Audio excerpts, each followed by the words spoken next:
नमस्कार मित्रांनो, स्वागत आहे तुमचं आसान भाषा में या चॅनेलमध्ये. तर आज आपण कोर्सचा सुरुवात करण्यापूर्वी कोर्सचा जो पहिला टॉपिक आहे की जो इलेक्ट्रिकल एलिमेंट्स ऑफ इलेक्ट्रिकल इंजिनिअरिंगमध्ये पहिला टॉपिक जो गिवन आहे तो आहे डीसी सर्किट्स.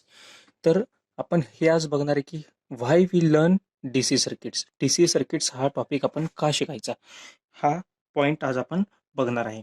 तर सर्वात प्रथम का शिकण्याआधी याचा आपण सिलेबस बघूयात की या डीसी सर्किट्सचा जो MES साठी जो सिलेबस आहे तर तो सिलेबस काय की त्याच्यामध्ये आपल्याला किरचॉफचे लॉ आहेत, म्हणजे KCL किरचॉफचा करंट लॉ आणि व्होल्टेज लॉ हे शिकायचं आहे. त्याचप्रमाणे voltage source, current source, mesh analysis, nodal analysis, त्याचप्रमाणे source transformation, star delta conversion आणि वेगवेगळे थेरम्स आपल्याला बघायचे. ठीक आहे, तर हे डीसी सर्किट्समध्ये बेसिक टॉपिक्स आहेत.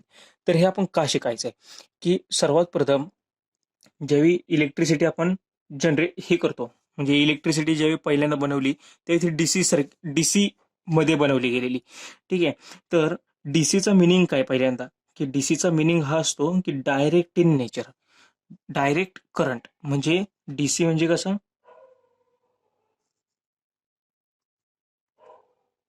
ठीक आहे, तर डीसी म्हणजे constant in magnitude with respect to time. मग भलेही हे करंट असो किंवा व्होल्टेज असो. ठीक आहे, तर याचा अर्थ असतो डीसी करंट म्हणजे direct in nature, the value of current और voltage is constant with respect to time. ठीक आहे, तर हे डीसी सर्किट्स आपण का शिकतो, ह्याचं प्रॅक्टिकली एक्झाम्पल काय की आपण जे छोटे छोटे इलेक्ट्रॉनिक डिव्हाइसेस यूज करतो, ठीक आहे ना, काय आपण यूज करतो, इलेक्ट्रॉनिक डिव्हाइसेस. हे जे इलेक्ट्रॉनिक डिव्हाइसेस आपण यूज करतो त्याच्यामध्ये हे डीसी सर्किट्स असतात. ठीक आहे, की electronic devices for example what, की छोटे छोटे आयसी असतात ना, ते आयसीज असू द्यात किंवा छोटे circuits, small circuits. Even day to day लाईफमध्ये जर म्हटलं तर आपल्या मोबाईलची बॅटरी ही सुद्धा डीसीवर वर्क करते, तुम्हाला माहित असेल. पण आपल्या घरात जो सप्लाय असतो तो एसी असतो, मग त्याच्यामध्ये आपण इलेक्ट्रॉनिक इक्विपमेंट्स यूज करून कन्वर्ट केलं जातं. ठीक आहे, त्याच्यानंतर म्हणजे पहिल्यांदा जो एसी असतो त्या एसीचं स्टेप डाऊन केलं जातं बाय युजिंग ट्रान्सफॉर्मर. त्यानंतर एसी टू डीसी मध्ये कन्वर्ट केलं जातं. त्यानंतर डीसीचं फिल्टर केलं जातं डीसीला व्यवस्थित आणि तो मोबाईलच्या बॅटरीला सप्लाय दिला जातो. म्हणजे मोबाईलची बॅटरी ही सुद्धा डीसीवर वर्क करते. मग तिथं व्यवस्थित अमाऊंट ऑफ करंट फ्लो होण्यासाठी, म्हणजे मोबाईलच्या बॅटरीला जेवढ्या वोल्टची बॅटरी आहे तर तेवढं आपल्याला व्होल्टेज तिथं मिळालं पाहिजे. ठीक आहे, प्रॉपर व्होल्टेज तिथं मिळालं पाहिजे की आणि त्यातनं प्रॉपर करंट फ्लो झाला पाहिजे. ओव्हर करंट जास्त फ्लो नाही झाला पाहिजे, नाहीतर मोबाईलची बॅटरी डॅमेज होऊ शकते. ओव्हर व्होल्टेज नाही झालं पाहिजे, ओव्हर करंट नाही झालं पाहिजे. त्यामुळं व्होल्टेज आणि करंट हे जे कॉन्सेप्ट आहेत ते आपण डीसी मध्ये सुरुवातीला शिकणार आहे की व्होल्टेज काय, करंट काय, किंवा हे प्रॅक्टिकल ऍप्लिकेशन झाले की इलेक्ट्रॉनिक डिव्हाइसेसमध्ये मोस्टली डीसी यूज करतात, एसी नाही यूज करत. आपण डीसी यूज केलं जातं स्मॉल आयसीज मध्ये, स्मॉल सर्किट्स मध्ये, छोटे छोटे आयसीज मध्ये. मोबाईलमध्ये बॅटरी हा फक्त एलिमेंट डीसीवर नाही, अजून खूप सारे एलिमेंट्स डीसीवर वर्क करतात, कारण की बॅटरी सर्वांना सप्लाय करते मोबाईलमध्ये. त्यामुळं हे महत्वाचं रिझन आहे की आपण डीसी सर्किट्स का शिकणार आहे. तर यामध्ये आपल्याला काय करायचं असतं की एका पर्टिक्युलर रेजिस्टन्स वगैरे जर दिलेला असेल तर या रेजिस्टन्स मधला आपल्याला करंट जो फ्लो होतोय तर तो करंट काढायचा असतो या रेजिस्टन्स मधला, किंवा या रेजिस्टन्सच्या अक्रॉसचं व्होल्टेज काढायचं असतं की किती व्होल्टेज आहे त्या रेजिस्टन्सच्या अक्रॉस. या टाईपचे बेसिक सिंपल क्वेश्चन्स आपल्याला डीसी सर्किट्स या टॉपिकवर विचारले जातात. आणि मोस्ट ऑफ दी टाइम्स या डीसी सर्किटवर आपल्याला 2 to 3 मार्क्स वर विचारलं जातं. 2 to 3 मार्क्स या टॉपिकवर विचारले जातात. तर हे खूप इझी आहे. बेसिक्स ऑफ इलेक्ट्रिकल इंजिनिअरिंग हा जर तुम्ही टॉपिक व्यवस्थित शिकला असेल तर तुम्हाला हे डीसी सर्किट जास्त शिकण्यासाठी जास्त टाइम लागणार नाही आणि खूप कमी वेळामध्ये तुम्ही याचे कॉन्सेप्ट लवकर शिकू शकतात. त्याचप्रमाणे ओहम्स लॉ, तर हा खूप इम्पॉर्टंट लॉ आहे. तर हा सुद्धा लॉ आपण यामध्ये शिकणार आहे की ओहम्स लॉवर यातले मोस्टली सर्व न्यूमेरिकल्स आपण सॉल्व्ह करू शकतो. तर तो ओहम्स लॉ डीसी सर्किटला कसा अप्लाय करायचा ते आपण शिकणार आहे. ठीक आहे, तर हा डीसी सर्किट्सवर एक छोटासा ओव्हरव्ह्यू आहे की डीसी सर्किट काय इम्पॉर्टंट आहे. त्याचप्रमाणे ह्याचा पुढचा टॉपिक सुद्धा आहे एसी सर्किट. तर तो एसी सर्किट ज्यावेळी चालू होईल त्यावेळी आपण ते शिकूया की एसी सर्किट्सवर एसी सर्किट्स आपण का शिकणार आहे आणि त्याच्यामध्ये आणि डीसी सर्किट्समध्ये काय डिफरन्स आहे.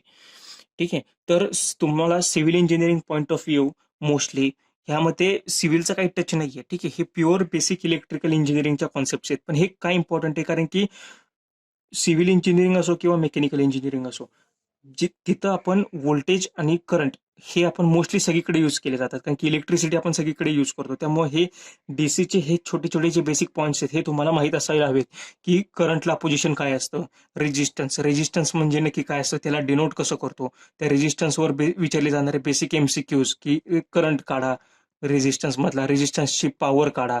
ठीक आहे. पॉवर कॅल्क्युलेशन हे आपल्याला छोटे बेसिक पॉईंट आहे आणि ॲज अ इंजिनियर हे आपल्याला पॉईंट्स आले पाहिजेत.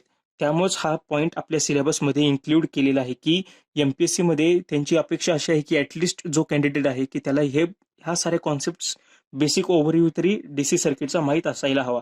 आणि या टॉपिकवर जास्त इनडेप्थ क्वेश्चन्स नाही विचारले जात. मोस्ट ऑफ द क्वेश्चन्स हे या थेरम या टॉपिकवर विचारलेले आहेत आतापर्यंत. थेरममध्ये पण सुपरपोजिशन थेरमवर क्वेश्चन विचारलाय, थेवेनिन थेरमवर क्वेश्चन विचारलाय, मॅक्सिमम पॉवर ट्रान्सफर म्हणजे या सर्वांवरच विचारले ऍक्च्युली. आणि नॉर्टनवर सुद्धा एका पेपरमध्ये विचारलं गेलेलं आहे. म्हणजे या थेरम्सवर प्रत्येक टॉपिकवर त्यांनी प्रश्न विचारलेत. आणि दुसरा जर टॉपिक राहिला तर तो डेल्टा स्टार कन्व्हर्जनवरती एक प्रश्न विचारलेला आणि नोडल अनालिसिसवरचं न्यूमरिकल विचारलेलं. तर हे खूप म्हणजे ह्यावर क्वेश्चन विचारले गेलेले आहेत. पण हे शिकण्याआधी आपल्याला हे लक्षात घ्यायचं असतं की हा शिकायचा का टॉपिक. ठीक आहे. तर डे टू डे लाईफमध्ये आपण जिथं डीसी सर्किट्स वापरतो तर त्याची तुम्हाला माहिती पडेल की इलेक्ट्रॉनिक डिव्हायसेस आपण जिथं वापरतो तिथं डीसीचा संबंध येतो. आणि जिथं डीसीचा संबंध येतो तर तिथं म्हणजे त्याचा अर्थ काय असतो, डायरेक्ट इन नेचर. जो सप्लाय असणार आहे तो डायरेक्ट इन नेचर असणार आहे, तो अल्टरनेटिंग नसणार आहे. एसी मध्ये तो अल्टरनेटिंग असतो इन टर्म्स ऑफ फ्रिक्वेन्सीज. ठीक आहे. तर हे आपल्याला शिकायचं आहे. आणि यामध्ये आपण काय शिकणार आहे की एखाद्या पर्टिक्युलर ब्रांच मधला करंट काढणे, त्या ब्रांचच्या क्रॉसचं व्होल्टेज फाइंड आउट करणे, करंट व्होल्टेज सोर्स म्हणजे नक्की काय असतं, व्होल्टेज कसं आपण सप्लाय करतो, करंट सोर्स कसा असतो. ठीक आहे. तर ते शिकणार आहे. आणि त्याचप्रमाणे आपण एखाद्या सर्किट जे दिलेलं असतं आपल्याला, म्हणजे पर्टिक्युलर सपोज आपण असं एक सर्किट धरूयात. हा रेजिस्टन्स लावलाय, इथे परत रेजिस्टन्स आहे. ठीक आहे. हे सर्किट असं असं दिलेलं आहे. आता हे सर्किट तुम्हाला ऍक्च्युली एक्झाममध्ये विचारलेलं. ठीक आहे. तर इथे एक व्होल्टेज दिलेलं असतं, हा रेजिस्टन्स असतो R1, R2, R3 यांच्या व्हॅल्यू. तर आपल्याला असं सांगतात की या R3 मधला करंट काढा किंवा या R2 मधला करंट काढा, या R1 मधला करंट काढा, किंवा इथलं व्होल्टेज काढा. या टाईपचे बेसिक बेसिक इझी क्वेश्चन्स विचारले जातात. तर ते आपल्याला शिकायचे आहेत या डीसी सर्किट्सच्या टॉपिकवरती. ठीक आहे. तर हा एक बेसिक छोटासा ओव्हरव्ह्यू होता डीसी सर्किटचा. ठीक आहे. तर नेक्स्ट लेक्चरमध्ये आपण ह्याचा सिलेबस चालू करत. म्हणजे पहिल्यांदा किर्चॉफ्स लॉ आपण शिकणार आहे. त्याच्या आधी आपल्याला बेसिक्स ऑफ डीसी नेटवर्क ते आपल्याला शिकायचे की डीसी नेटवर्क शिकण्याआधी आपल्याला कोणत्या कोणत्या कॉन्सेप्ट माहीत असायला हवेत. हे किर्चॉफ्स लॉ शिकण्यापूर्वी आपल्याला आणखीन कोणत्या टॉपिक्स माहीत असायला हवेत हे आपण आधी शिकणार आहे. तर पुढच्या लेक्चरमध्ये तुम्हाला त्याचे नेटवर्क टर्मिनॉलॉजीज हा टॉपिक शिकायला मिळेल. ठीक आहे. थँक्यू.